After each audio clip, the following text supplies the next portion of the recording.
Estados Unidos y Oriente Medio, más problemas de los que un viaje puede solucionar. Para recuperar la confianza, Estados Unidos debe reconsiderar la totalidad de su planteamiento en vez de seguir poniendo parches a las políticas inciertas y las relaciones inestables con Oriente Medio. El viaje en julio del presidente Joe Biden a Israel y Arabia Saudí no ha contribuido a fortalecer las relaciones entre Estados Unidos y la región. Antes bien, vino a poner aún más de relieve los complicados que siguen siendo para Washington los vínculos con ambos países, y en general con el núcleo de Oriente Medio. Desde el punto de vista estadounidense, este núcleo incluye a Israel y a sus vecinos inmediatos Egipto y Jordania, así como a los ricos y cada vez mejor armados estados productores de petróleo del Golfo. Todos ellos son posibles socios de Estados Unidos y países a los que no puede ignorar. Actualmente, Irán es calificado de enemigo. La mayoría de los demás países de Oriente Medio y desde luego del norte de África tienen un interés limitado a no ser que amenacen con convertirse en peones de Rusia, China o Irán. El hecho de que Biden visitara Arabia Saudí e Israel refleja las prioridades. El viaje concluyó sin resultados ni siquiera simbólicos, algo muy poco usual en las visitas presidenciales, que se diseñan para aparentar al menos un resultado positivo. En este caso ni siquiera está claro lo que el presidente esperaba conseguir, salvo un compromiso de Arabia Saudí de aumentar la producción de crudo con el fin de combatir la subida de los precios. Esto no ocurrió. Lo único que mostró el viaje es que Estados Unidos sigue considerando a Israel su principal socio en la zona y que el presidente Biden no se ha distanciado de las políticas de la administración Trump, en su mayoría ofensivas para los países árabes, como el traslado de la embajada estadounidense de Tel Aviv a Jerusalén o el cierre del consulado en esta última. Si el mensaje del viaje a Israel es nada ha cambiado, el de la visita a Riad es sencillamente de confusión. El choque de puños entre Biden y Mohammed bin Salman o MBS indicaba reconciliación, como afirman los saudíes, o continuación del rechazo. Las relaciones con Arabia Saudí, que bajo el mandato de Trump recibieron un impulso a través de la amistad entablada entre MBS y el yerno del entonces presidente Jared Kushner, empeoraron cuando el columnista saudí Jamal Khashoggi, residente en Estados Unidos, fue brutalmente asesinado en el consulado saudí de Estambul en octubre del 2018, y Estados Unidos responsabilizó al príncipe heredero. ¿El choque de puños indicó que Estados Unidos estaba listo para pasar la página? ¿O fue una señal de que Biden seguía manteniendo las distancias con el hombre al que antes tachaba de paria? Relaciones con un Oriente Medio que ha cambiado. La falta de resultados del viaje de Biden se debe a una serie de factores fundamentales que una breve visita no podría ni empezar a abordar, y no a que el presidente carezca de aptitudes diplomáticas o para las relaciones personales. Nada puede relajar las tensiones entre Estados Unidos y los países árabes sin una redefinición del papel del primero en la zona, una tarea que los sucesivos gobiernos no han estado dispuestos a emprender.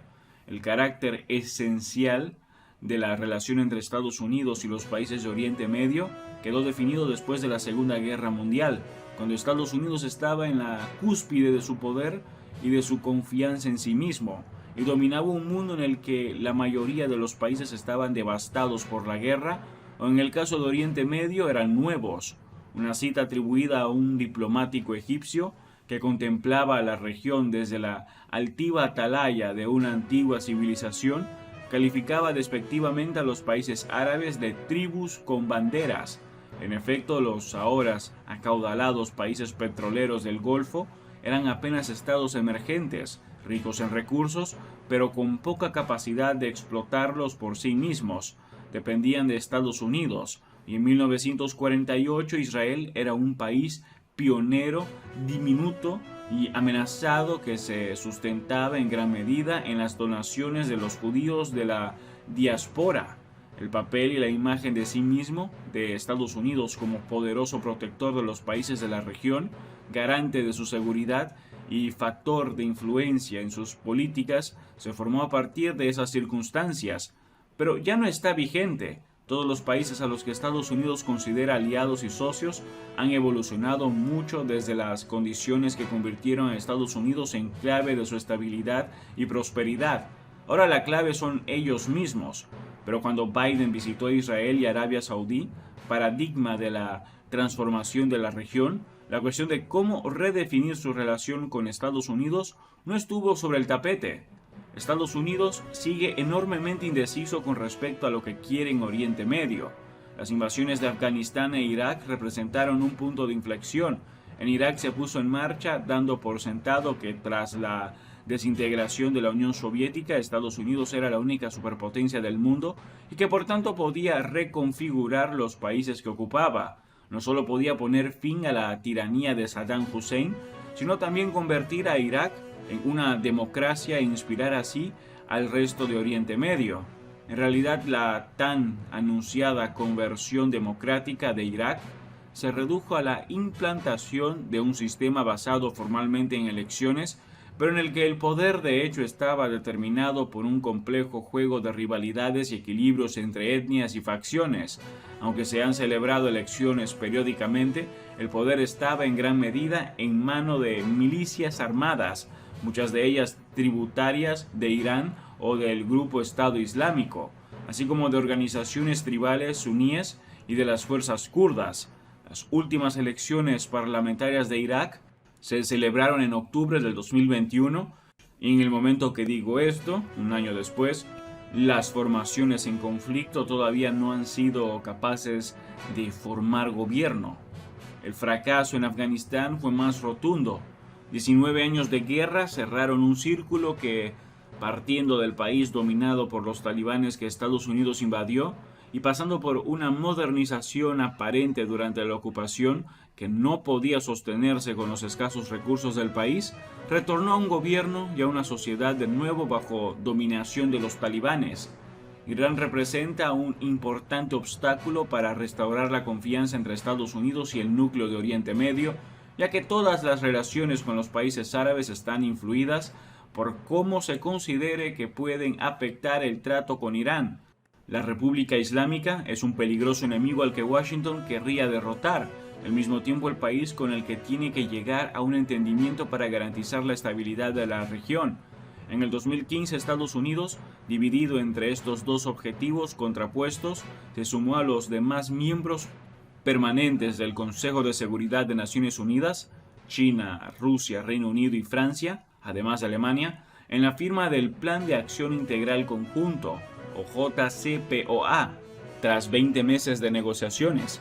Pero en mayo del 2018 el gobierno de Trump abandonó el JCPOA y acusó a su predecesor de haber negociado un mal acuerdo para Estados Unidos. Este giro radical fue una lamentable consecuencia de la política interior. En el resto del mundo, suscitó dudas sobre la fiabilidad de los compromisos estadounidenses.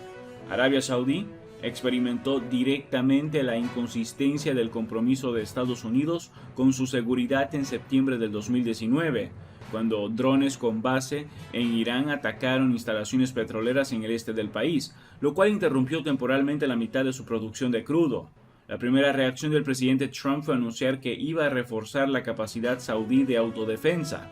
Más tarde dio marcha atrás al declarar que los intereses estadounidenses no se habían visto afectados de manera directa por los ataques y que por tanto no era necesario intervenir. No es de extrañar pues que los países del Golfo hayan iniciado su propia diplomacia cauta con Irán, más allá de una visita presidencial. Los problemas que complican las relaciones entre Estados Unidos y los principales países árabes no se pueden resolver con una visita de Estado. Es hora de que Estados Unidos reconsidere la totalidad de su planteamiento en vez de seguir poniendo parches a las políticas inciertas y las relaciones inestables. El primer paso, y el más difícil psicológicamente para Estados Unidos, es decidir si quiere seguir siendo la última potencia imperial en Oriente Medio, o aceptar que tiene que relacionarse con la región tal y como es. Este cambio no es fácil. Reino Unido y Francia renunciaron a sus imperios coloniales hace décadas, y el ajuste fue traumático. Estados Unidos nunca se ha visto a sí mismo como una potencia colonial que remodelaba el mundo a su medida. En sentido estricto, esta afirmación es verdadera, salvo en Filipinas. Estados Unidos eludió la carga del hombre blanco de gobernar territorios y pueblos. Lo que no eludió fue la mentalidad imperial. Paradójicamente, esta mentalidad recibió un nuevo impulso cuando la Unión Soviética se derrumbó y se creó la ilusión de que Estados Unidos, la única superpotencia mundial, podría remoldear el mundo. La creencia de que Estados Unidos tiene no solo el derecho, sino también la capacidad de reconfigurar países y regiones, le ha costado muy caro en las 2 primeras décadas del siglo XXI. Lo ha arrastrado a los lodazales de Afganistán e Irak, como ya se ha comentado. Es hora de que reconozca su fracaso en esos países y sobre todo se replantee los límites de su poder y adapte sus políticas en consecuencia. Al igual que Francia y Reino Unido, Estados Unidos tiene que aprender a relacionarse con el Oriente Medio que existe, en vez de arremeter contra los molinos de viento en un intento de crear el que imagina. Esto nos lleva a 2 preguntas estrechamente relacionadas entre sí. Si el objetivo de Estados Unidos debe ser proteger sus intereses en el Oriente Medio, tal y como es.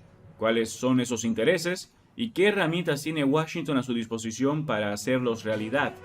Estados Unidos define sus intereses en la región de manera expansiva.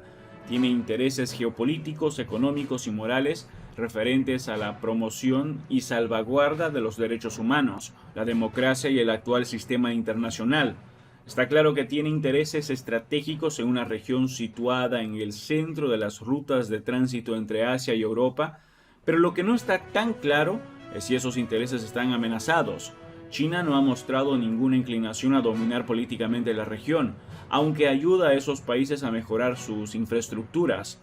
Rusia, que en su ambición de revivir la gloria del imperio soviético, probablemente querría tener un papel político mucho mayor, está empantanado en Europa. Irán quiere aumentar la influencia chií, pero también lucha por su propia seguridad. Aunque ha demostrado una habilidad excepcional para infiltrarse en las políticas de sus vecinos, también forma parte de la región y no es un actor externo como Estados Unidos. El Golfo es tan iraní o persa como árabe. La alternativa no es una región con Irán o sin Irán, como podría ser por ejemplo con Rusia o sin Rusia. La alternativa es la coexistencia entre todos los países del Golfo o el conflicto. Los intereses económicos de Estados Unidos están decreciendo. Ahora es un exportador de petróleo y gas y de hecho compite por los mercados con los productores de Oriente Medio. Pero sus aliados europeos todavía necesitan el petróleo y el gas de la zona, sobre todo ahora que el suministro ruso está dejando de llegar. Arabia Saudí sigue siendo el único país con un exceso de capacidad suficiente para ayudar a estabilizar los precios si decidiera hacerlo, lo cual no es el caso en este momento. Los intereses económicos estadounidenses en los países productores de petróleo de la zona siguen siendo reales, pero cada vez menores.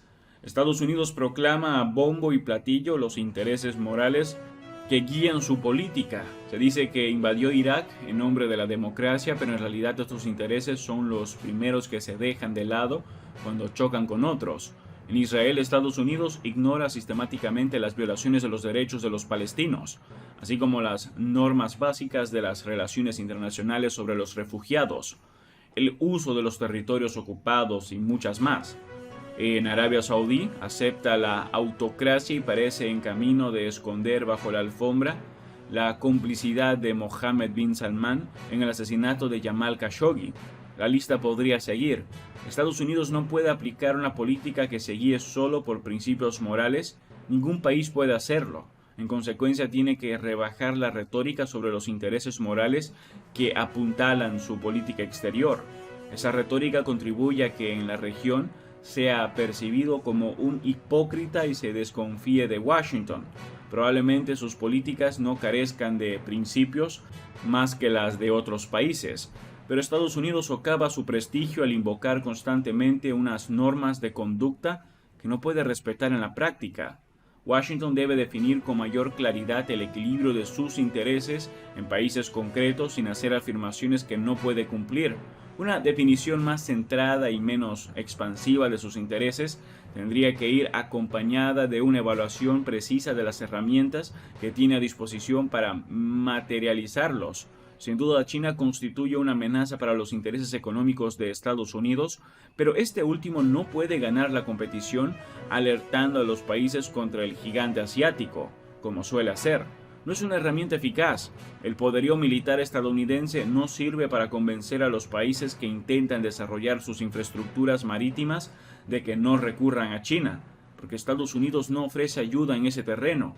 Los países que persiguen sus intereses no buscan palabras, sino acuerdos concretos, y por lo general China ofrece pactos mejores. Las herramientas de Estados Unidos son especialmente limitadas cuando se trata de poner en práctica los principios.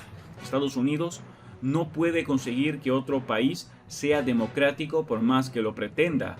Puede financiar los llamados programas de promoción de la democracia, dar dinero a las organizaciones de la sociedad civil, en su mayoría ineficaces, o ayudar a organizar elecciones. Puede predicar a los conversos, pero al igual que le pasa a él mismo, el verdadero obstáculo para la democracia no es técnico sino político. Las acciones de las personas que consideran que la democracia perjudica sus intereses y quieren asegurarse de que no se afiance. En muchos casos, los esfuerzos por promover la democracia son no solo inútiles, sino directamente peligrosos. Pueden contribuir en gran medida a que se implemente el sectarismo, como en Irak, y pueden hacer que las personas que quieren la democracia en sus países se dediquen a enviar delegaciones a Washington pidiendo ayuda en vez de luchar por ella en su territorio, como ha ocurrido en muchos países tras las revueltas árabes. En los casos más extremos, como en Afganistán, los intentos de promover la democracia pueden dar lugar a sistemas políticos desvinculados hasta el absurdo de las sociedades que se supone que gobiernan. Tenemos que aceptar la realidad de que incluso nuestros socios, y no digamos nuestros enemigos en la región, son actores libres que definen sus propios intereses y políticas como ellos quieren. Pueden seguir siendo socios de Estados Unidos aunque las políticas no sean idénticas, pero los estadounidenses debemos permanecer fieles a las nuestras. A Israel le gustaría arrastrar a Estados Unidos a un ataque contra las instalaciones nucleares iraníes, y seguirá intentándolo, aunque los estadounidenses continúen resistiéndose, porque Israel piensa que le interesa atacar. Estados Unidos no lo ve así, y lleva años resistiendo la presión israelí. Es lo que debe seguir haciendo. Esto no significa que Israel no sea un socio, pero los socios no son clones, ni tampoco vasallos. No podemos influir en ellos, ni tampoco debemos dejarnos influir. Podemos endurecer las sanciones a Irán, por ejemplo, aunque los estados del Golfo negocien con él. Realismo no es debilidad. En resumen, los cambios que proponemos son que Estados Unidos supere su persistente mentalidad imperial, limite sus objetivos y tenga en cuenta la escasez de sus medios, excepto en los conflictos militares contra ejércitos regulares. Con ello no estaría dando una demostración de debilidad. No hay fuerza en intentar hacer lo imposible. Las políticas llevarían a reconocer los cambios irreversibles que han tenido lugar en Oriente Medio y los trágicos resultados que han dado los intentos de hacer que retroceda el tiempo. Estados Unidos podría conseguir más limitando sus objetivos de forma que reflejen las realidades de la situación. Así, iniciaría el camino de reconstruir poco a poco la confianza entre él y los principales países y ganar verdaderos aliados después de décadas de sospechas. Eso es todo por ahora. No olviden comentar y suscribirse. Hasta el próximo video.